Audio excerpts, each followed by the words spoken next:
nation. I do not know that fortunately or unfortunately, Telangana government had started various Gurukula societies on the basis of caste, and students are getting education in the institutions separately on their basis of caste, like SC Gurukula Society, BC Gurukula Society, Tribal Gurukula Society, and Minority Gurukula Society. So from class 5 to class 10th, their lifestyle up to 6 years is being in these institutions, and out of 40, 30 to 35 children are belongs to only their community or their caste.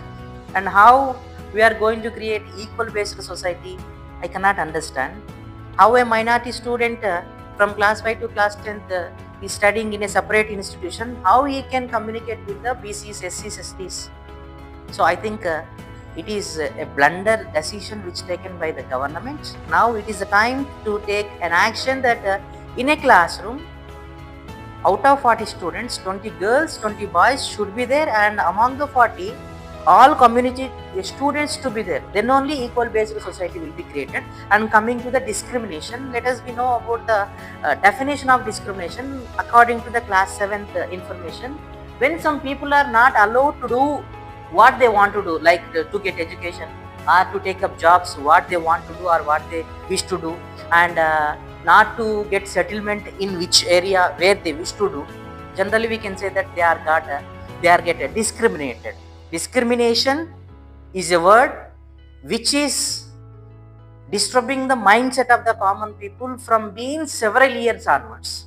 So now in this topic, let us discuss about the famous personalities who fought from the Dalit communities against of the discrimination. Especially we all are know that a well-directed person, very well known person, who is known as the architect of Indian Constitution, and the ideology of him is created reservations in the Constitution to get equal justice among the all community peoples in the society. He is none other than architect of Indian Constitution, Mr. Bhimrao Ramji Sakpal Ambedkar. Why he is called as the architect of Indian Constitution? In the next lesson we will discuss about him.